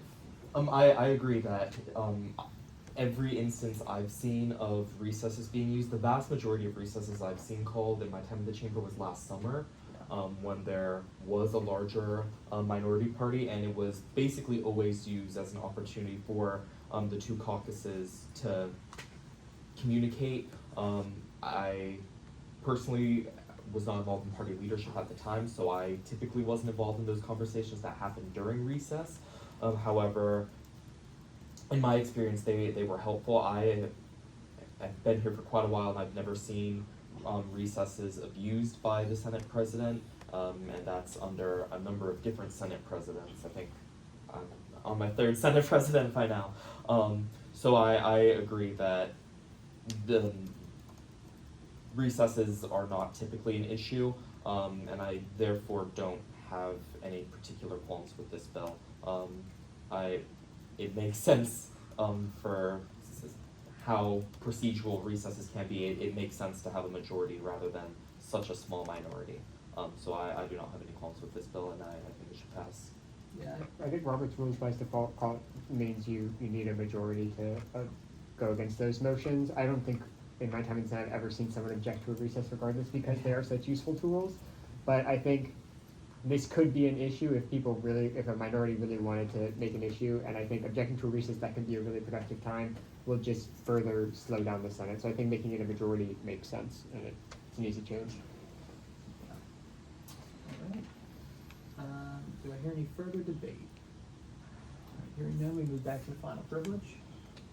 Thank you all for considering the bill. I think I just share the sentiments of everybody in the committee, at least those that have spoken. Chairman Bravo and Senator Larson brought up a good point. Something that could be so fruitful shouldn't be at the hands or at the risk of what could be a really, really small minority of the Senate that can definitely stall what we should be doing as student representatives, which is really getting our agenda across, passing resolutions or bills that make the student experience better. So I think it's a necessary change, and I appreciate your words on it. I yield the rest of my time. Alright, thank you. Now live for motions. Do I hear any motions at this time? I move to pass SSB 2025-1149. There's been a motion made to pass SSB 2025-1149 by unanimous consent. Are there any objections? Alright, hearing none, that motion passes. Alright, we are now in line for SSB 2025-1150. We have an author present, 5 minutes of presentation whenever you are ready. Senator Melman said that we grinded this week. We definitely grinded this week. Yeah, a really quick point. I don't know if you guys could do this during any motion period, but there is an issue with the sponsors spacing right below authors. I don't know if you'd like to address that for the sake of formatting, but that's just. It's fixed on my computer. Is it fine on your computer? Yeah, wait, refresh it. No. Yeah. For 1150. Okay. no. Yeah, It's just the spacing is a little space, off. yeah. But if you guys could address that later, that'd be great. Yeah, this is honestly really simple. We're not changing anything. It's still a maximum of 3 minutes to speak for public comment. That's the way it's been. But currently it says that each student signed up for public comment must have 3 minutes to speak. And Senator Bennett and I thought that that could be left open to interpretation if for future references where it could sound like a minimum rather than the threshold, because must have 3 minutes could be, well, you must have 3 minutes to infinity. You can talk forever if you'd like to. So we just want to fix the wording so that it's very clear that 3 minutes is what you can use. I have the rest of my time. Alright, we're now in line for 5 minutes of question and answer. Do I hear any questions? Alright, we're now in line for 5 minutes of debate. Do I hear any debate? Yeah, I think this is a great clarification, especially because have is very open to interpretation, and so this gives us kind of guides as to say it's a maximum of 3 minutes. Yeah, there's an old joke about what is the meaning of the word is, and that's like the joke that like lawyers talk about, like legalese and like the meaning of terms, and it's one of those things where at first glance you think, oh, this probably doesn't really matter, but you're right in that it can be interpreted in a variety of ways, so it's good to clarify. Alright, do we hear any further debate? Hearing none, we now move into final privilege. Thank you all very much. Just if you guys could definitely address the sponsors line situation, that'd be very thankful. I have the rest of my time. Thank you. Alright, we now move into motions. Do we hear any motions at this time? I move to add a line space between the author's line and the sponsor's line. By unanimous consent. There's been a motion made to add a space between the authors and sponsors line of 1150 by unanimous consent. Are there any objections? Hearing none, the motion passes. Point of inquiry. Is the labeling of like A, B, C, D, E wrong on everyone else's? It goes like A, B, C, D, C, D, E, Oh. F, G. Yep, Yeah. good catch. Yeah, So, apologies, I was fixing something on here. What were you saying? The, after D it's C The again, lettering is wrong. the and it's A, B, C, D. underlined. and it's underlined randomly. Yeah, There's also an underline under the period after E. yeah. Is that I've never copied seen that. straight from the codes? Dean Salazar? I believe, let me see something. Because there is some pretty bad lettering and numbering within the Yeah, codes, to be I fair. believe No, it's in the codes. Okay. Yeah. Is it in the It's codes? bad. I It's, think- it's yeah. like that in the codes. Yeah, Senator Bennett and I were working on this. We did copy everything directly from the codes when we were working on this Yeah. bill. I don't think there's any other instance of this in any of the other codes that we've done so far. I've been very sure to make sure that it's not that way, but If we fix it here, Yeah, we can. Point of inquiry, would it be sufficient to make a motion to just say fix the lettering so it is in order, and remove the underlining, or would we have to mention everything we do? You could say correct it in, say Alphabetical order. alphabetical order, or again, alphabetical lettering. And remove the underline. So yeah, we're now on line for motion, so quickly. I move to amend SSB 2025-1150 by fixing the lettering, on the subpoints in alphabetical order, to henceforth from the D point to remove that C, by unanimous consent. Alright, there's been a motion made to fix the lettering in 1150, to put it in alphabetical order by unanimous consent. Are there any objections? Hearing none, the motion passes.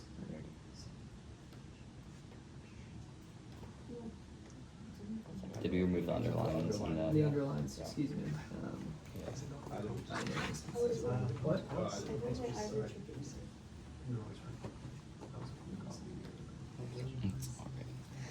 Either way, if we do this Yeah, in the we gotta correct. fix the lettering. Oh, yeah, whatever. So, Okay, now I have to go underline those because they're changes, so they should appear in red font and have an underline. Let me know when you start seeing them.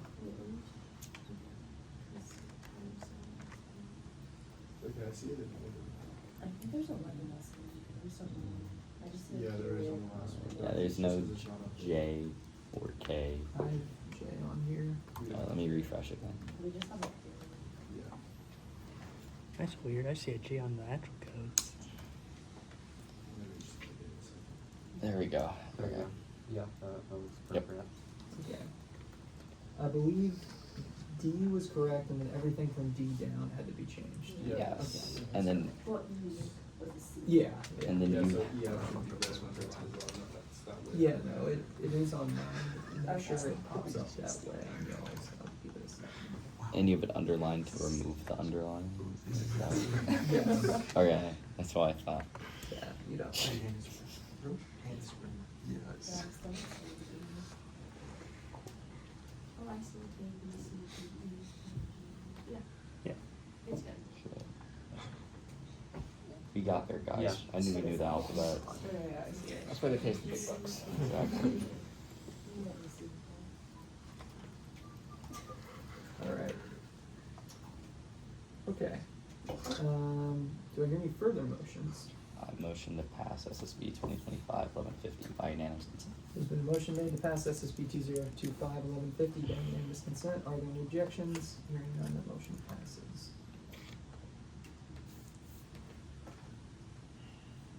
Alright, we now move into hearing SSB 2025-1151, seeing as there is an author present. We now move into 5 minutes of presentation whenever you're ready. thank you. Yeah, you can tell you're delirious in that last one with that. That was ridiculous. Like, sorry I had to make you do that. This is very self-explanatory. I know that Chairman Bravos had already passed legislation, wrote bills eliminating voice vote and electronic clicker, and so we're just making sure we're streamlining it throughout the rules and procedures. I yield the rest of my time.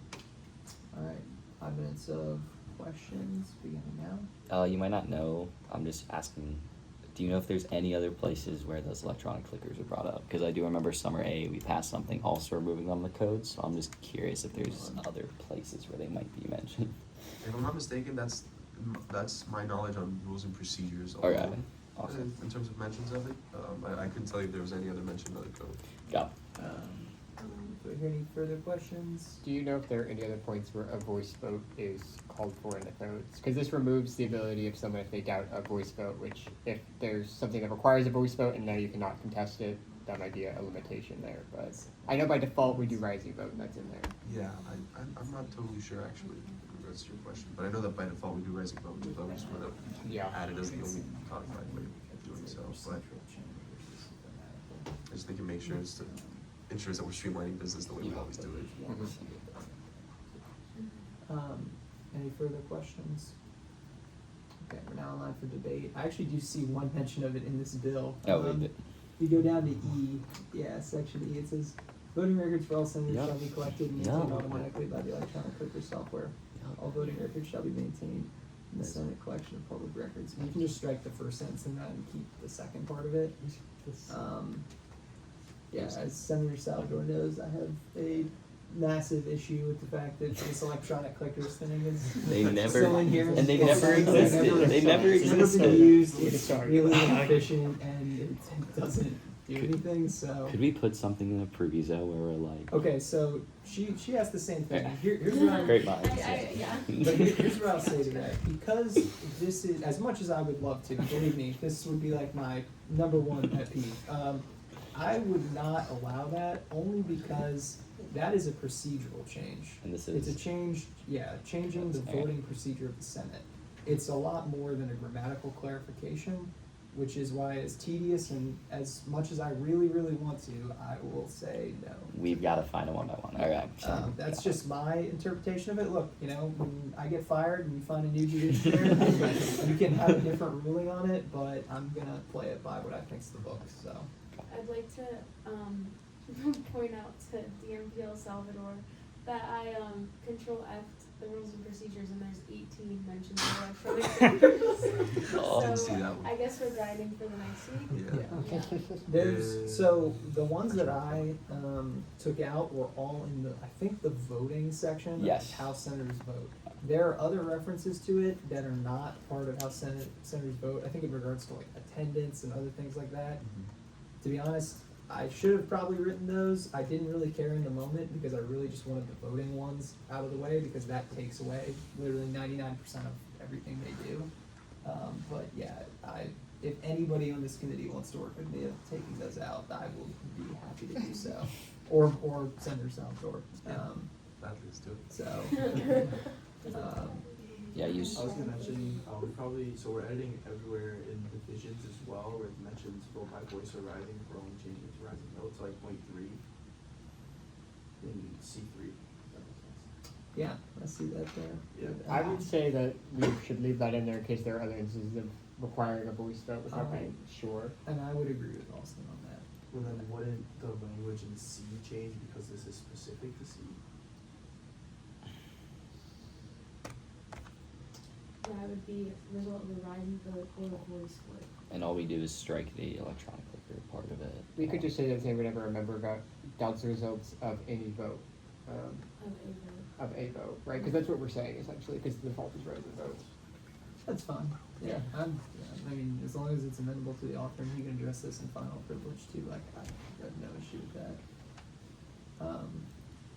Okay, any further debate?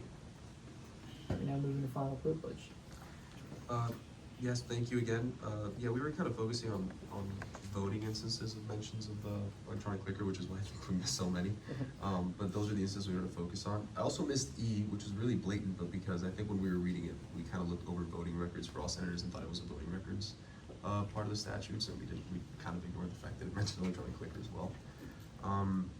But yes, I'm amendable to whatever the committee believes is best in terms of formatting for it. As long as the message is still clear and the same, there's really no issue with neither myself nor Senator Bennett. I have the rest of my time. All right. We are now in line for motions. Do I hear any motions at this time? I move to amend SSB 2025-1151 by striking the first sentence of subsection E. First sentence of subsection E, is that by unanimous consent? By unanimous consent. Alright, there's been a motion made to strike the first sentence of subsection E of 1151 by unanimous consent. Are there any objections? Hearing none, that motion passes. I move to amend SSB 2025-1151 in subsection C to make it say whenever a member doubts the result of any vote by unanimous consent. Yeah. Any vote by unanimous consent. Are there any objections? Hearing none, the motion passes.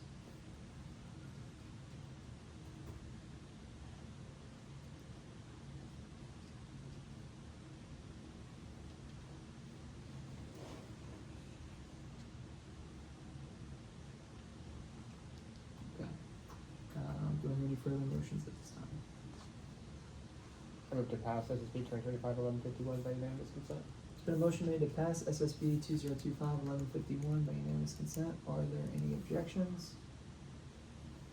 Hearing none, that motion passes.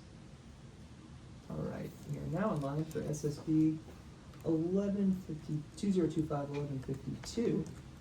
Seeing as we have an author present, 5 minutes whenever you're ready. Thank you again. I think this is just switching some language. We did this, we were looking at inconsistencies and things like that. There really isn't much to present on this except for at the discretion of the Senate President. The clarification is just referring to issues where there were technical difficulties in the time of submission, of course after the deadline was met, or if they didn't submit it by the deadline. But I don't think there's much else to present on this bill in particular, so I'll give the rest of my time. Alright, we are now in line for 5 minutes of questions. Do I hear any questions? Yeah, I don't think I quite understand necessarily like why it's the Senate President's responsibility with internet issues and things of the such. Do you think that this is something that might be a bigger issue? I think that this is just not something that might fall under the Senate President's purview. What do you think? Well, I think there are higher entities that are already in charge. I mean, here it says in the same subsection A, it says that if the chair of the Senate, being the Senate President, the pro tempore, have receipt or proof that the legislation being uploaded, any goes affected, there was some sort of issue. That's how I take it. There were some issues in the times of upload, which is already something that should be predetermined. And the Senate President obviously has the final say in terms of whether that should be heard in that meeting or just be moved to the meeting following that one. But there should already be some sort of evidence that the technical difficulty or the reason why the bill wasn't submitted on time was something regarding technical issues. But there has to be some sort of justification for it under some sort of paperwork or filing or something broader than just an excuse. I have a grammatical question. Here it says, but the student government website should this be moved to be, but the student government website, the student government advising and operations, the chair of the Senate, or the Senate President pro tempore? I'd be amenable to change that if you'd like to. Do you have any further questions? We're now in line for 5 minutes of debate. Yeah, I think the one thing with this is I would agree with Senator Melamed. I'm not really sure as to why this would be up to the discretion / responsibility of the Senate President to, maybe I'm interpreting this wrong, but sort of babysit the internet a little bit for SG. I think probably speaking to the current Senate President about kind of how this would affect her role, because I think there's a world where this can go relatively wrong. That's just my 2 cents on it. What I'm probably going to motion for is to table it, and then to talk to the Senate President and some of Senate leadership. Obviously, you guys can vote how you want on that, but that's kind of my take on it. I think that this, without any added stipulations, has the possibility of being either 1, really annoying, or 2, abused. That's just my opinion. I'd be concerned in times where the Senate President has this discretion, it's basically giving the Senate President the ability to change the agenda without going through the committee and stuff. And I think we have this in here in case legislation's not put up, it can't be heard, but the proof allows it to still be heard. I think that should be the end of it. The Senate President doesn't have to have a phrasing in that unless the Senate President really wants to, have that discussion. Yeah, But I completely agree. I agree as well that like there should be at the very least some amount of oversight on this because of the language of technical difficulties, because this doesn't specify on which end. So like it says it's on the Supreme Court rule inside with certain legislation, but maybe that could be expanded to use certain loopholes to say like I can submit it on time or this or that. So I think it is important that you discuss that with whoever you want to be the final word or final say on whether it should be on the agenda or not. I think it's also bringing in the Senate secretaries. I think that would be a good idea. This feels a lot more administrative than the Senate President's roles. I can see the use case for why this would be helpful. I could very easily imagine circumstances where technically everything's fine and there is proof of it being submitted, but due to perhaps an extended issue with the website, it might be best to not hear the bill at that meeting. I can hear that use case, but I agree that there are a lot of issues with how it's currently worded, and I agree that we should expand who's in this conversation. I think the Senate secretaries are an important people to include in that conversation rather than it just solely being the discretion of the Senate President. So I agree that while I get it, but I'm not sure this addresses the issue in the best way possible. I agree with Andrew. I can definitely see the intent behind it and what is trying to be done by this, but I think it's leaving open some doors that need to be shut. We need to expand on it just a little bit more before considering passing it as it is. Alright, do I hear any further debate? Alright, hearing none, we now move into final privilege. Yeah, I think you're all wrong. No kidding. Yeah. Get out of here. I'm glad you guys brought up those, I think those preoccupations in regards to the bill. I do share with Senator Larson that I did look at it as a kind of overarching and pretty superficial change to the codes, just because sometimes there are technical difficulties, and if you want to address them quickly, instead of having to go through a bureaucracy or red tape to try to just get them on the agenda, just having the Senate President agree to it would make it so much easier. But you guys do bring up great points that I didn't really consider when I wrote the code revision alongside the other senators on the author's line. But if you believe it's best to table it, I'm totally behind the committee, and I do agree that maybe more specificity in terms of who's involved in this process, it probably suits us best. So if you would like to table it, I'm behind you on that, and I appreciate your thoughts on it. Yield the rest of my time. Alright, we're now in line for any motions at this time. I move to table SSB 2025 1152 by unanimous consent. There's been a motion made to table SSB 2025-1152 by unanimous consent. Are there any objections? Hearing none, that motion passes. Okay. We now are in line for SSB 2025-1153. Seeing as there is an author present, we will now be in line for 5 minutes of presentation. Whenever you're ready. Current codes say President of the Senate and Senate President. We just changed it so it says Senate President the whole way through. I yield the rest of my time. Right. We're now in line for 5 minutes of questions. Do you have any questions? Now in line for 5 minutes of debate. Do I hear any debate? Should we get up with these again? Don't need debate. Okay. I mean, the Senate President won't see it.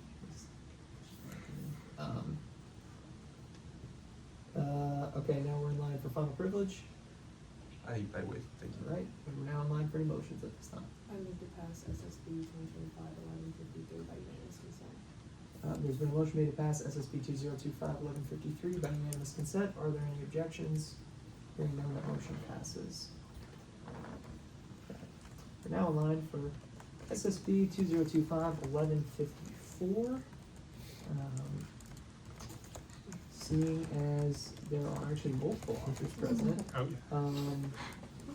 you all are welcome to split. I actually probably should have made this more clear because we've only had a couple times this has happened, but you can split the presentation period however you'd like. it doesn't, you don't need to just say one of you, like, we'll go. Whenever anybody is ready. Sure. So basically, this is just advocating for the implementation of a speed bump on Hull Road. Currently, there's no traffic calming device on this nearly mile stretch of road. We unfortunately had a tragic incident a few months ago, and this is kind of seeking to address traffic calming safety measures, which is kind of what my committee does in general. We've reached out to everyone in the proviso of this bill, UFPD and Linda P. Dixon, who's the part of the planning department. We should have a meeting with her hopefully this Friday, and if not, it'll be this week. They know this resolution is coming. We're using it to advocate. Every single piece of data is accurate, and our sources are cited. I do have a couple amendments. I apologize to this bill. I need to remove Chief Bart Knowles from the proviso. We're going to be working directly with Captain Trevor D. Henderson, and that said, I have Trevor D. Henderson as lieutenant in the bill because I believe that's what it says in his email signature or whatever. It's actually captain, so I wanted to correctly cite him. Does anyone else want to present on this bill? Yes, sir. Welcome to it. Awesome. Then I'll waive the rest of my time. Thank you.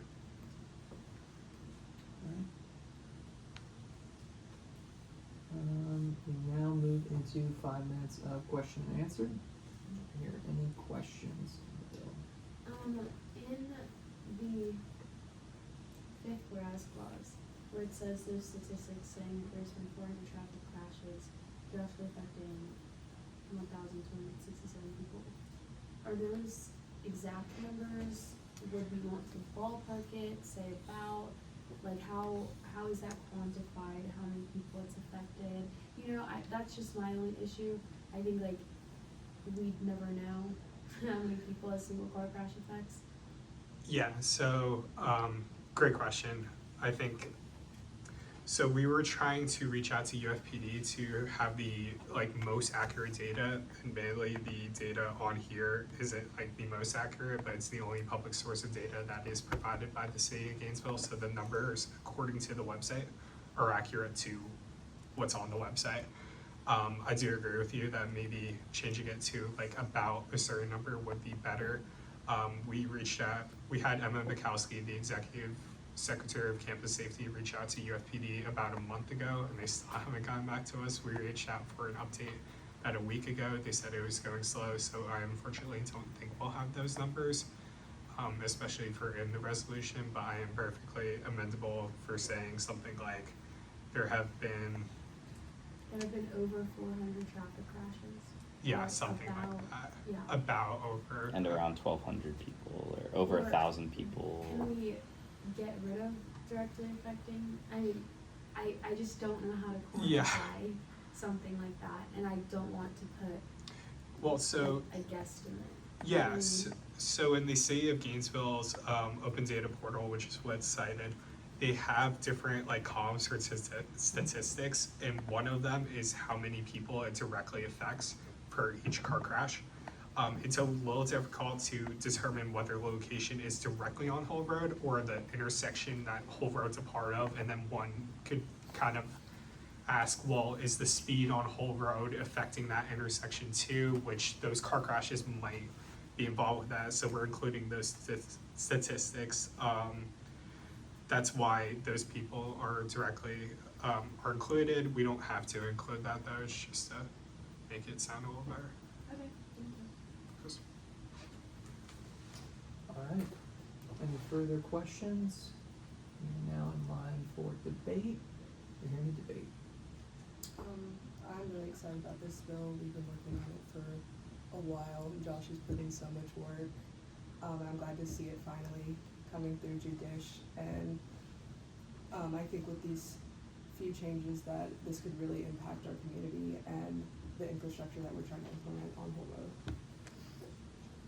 I also think this is a great bill, and I think the 3 authors present should be really proud of it, but I kind of do agree what you said about maybe making more estimates about the number, making more ballpark figures, just so that we can be sure that it's completely accurate and we're not missing the mark on anything. Yeah, building off of that, it seems like kind of a random number, in my, like, a little, not arbitrary, but slightly, so I feel like the specific number of crashes seems something much more tangible that you can keep in the bill, but I would be an advocate of striking that directly affected part. First off, great bill, and you put in a lot of work, especially when it comes to direct outreach to UFPD. In one of the whereas clauses, I think it's the third, it says there's a lack of sufficient infrastructure keeping our students safe. Would you be amenable to changing that to say whole road at the end? Just because I do think UFPD and the city do prioritize student safety pretty well. Obviously, it's becoming a bigger topic. And in certain stretches it's missing, but I would say on the whole they do a very good job in regards to that. Just maybe specifying it. That's my only concern. Am I allowed to? And we move to final privilege, yeah. All right, any further debate? Oh, all right, we now move into final privilege. Yeah, I thank you all for your comments. I think your changes are really well. I do agree with all the changes that were made. And to address Chairman Bravo's point, yeah, I absolutely agree. I don't know why I didn't include that in the, I believe that's the third whereas clause. When that is being amended, I'm so sorry, there are so many amendments to this. When that is being amended, I would prefer if it's amended in a way where it doesn't add, say, whole road twice in the whereas clause.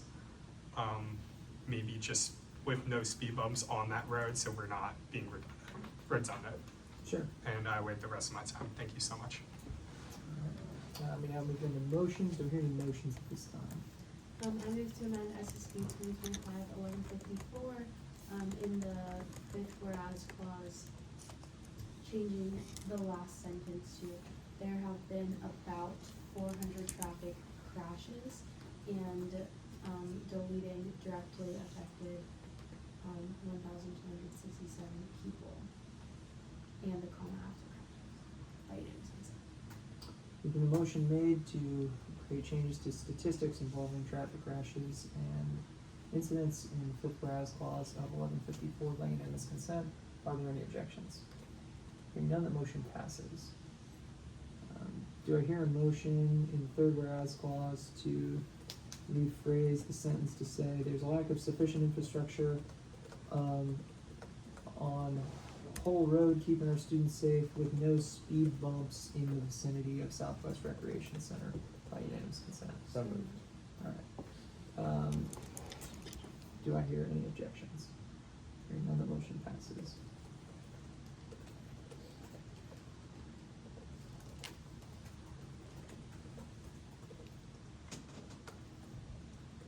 Okay. Do I hear any further motions? I move to amend SSB 2025-1154 to change, in the proviso, to change lieutenant to captain. There's been a motion made to change the title of Trevor D. Henderson in the proviso by unanimous consent. Are there any objections? Hearing none, the motion passes. Do I hear a motion to get rid of the semicolon in the fifth whereas clause by unanimous consent? So moved. Do I hear any objections? Hearing none, the motion passes. I move to strike Bart Knowles from the proviso. By unanimous consent. There's been a motion made to strike an individual from the proviso by unanimous consent. Are there any objections? Hearing none, the motion passes. I move to strike the and after his name from the proviso by unanimous consent. There's been a motion made to strike the and from Chief Bartnell, next to Chief Bartnell's name from the proviso by unanimous consent. Are there any objections? Hearing none, the motion passes. Do I hear a motion to get rid of the comma after Trevor D. Henderson by unanimous consent? So moved. Do I hear any objections? Hearing none, the motion passes. Would we want to add in something in proviso so that this will be sent through? Yes. I move to amend SSB 2025-1154 by adding into the proviso, this resolution shall be sent to by unanimous consent. There's been a motion made to add the wording, this resolution shall be sent to the beginning of the proviso of 1154 by unanimous consent. Are there any objections? Hearing none, the motion passes. All right, any further motions? I move to pass SSB 2025 1154 by unanimous consent. There's been a motion made to pass SSB 2025-1154 by unanimous consent. Are there any objections? Hearing none, motion passes. Alright, congrats, y'all. Alright,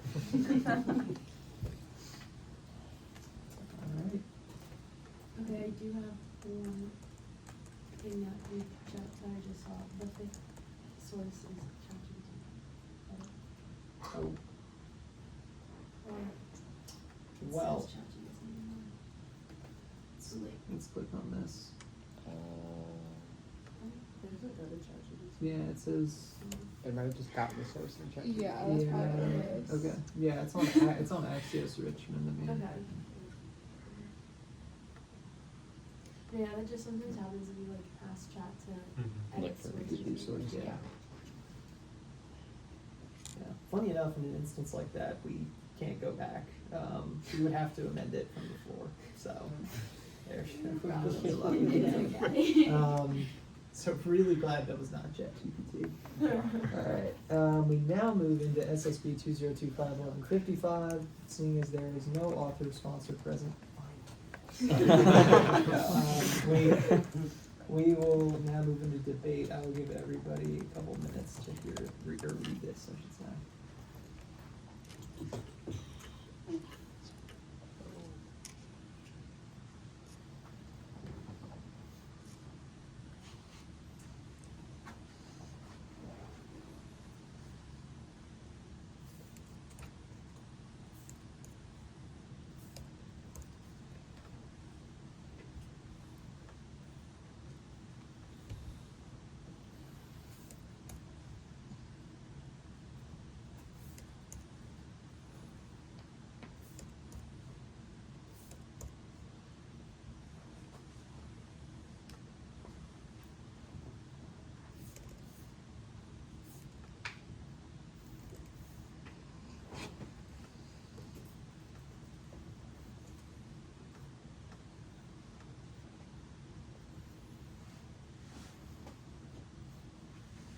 Before you start debating,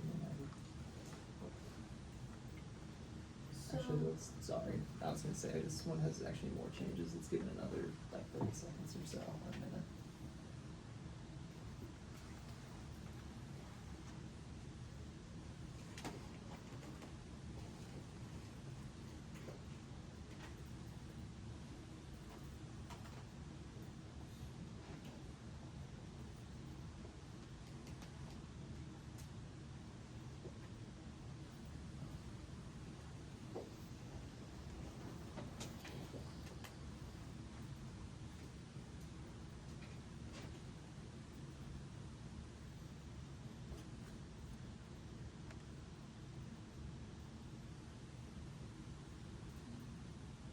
Okay, that's been about close to another minute, so if anybody would like to start debating, you can. If you were still reading, no worries, but keep in mind, time limit.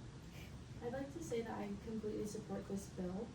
There are a few things that I'd like to point out. The first being that the replacement and agenda committee is there for a purpose, and that purpose is to recommend senators to specific committee seats is one of their jobs.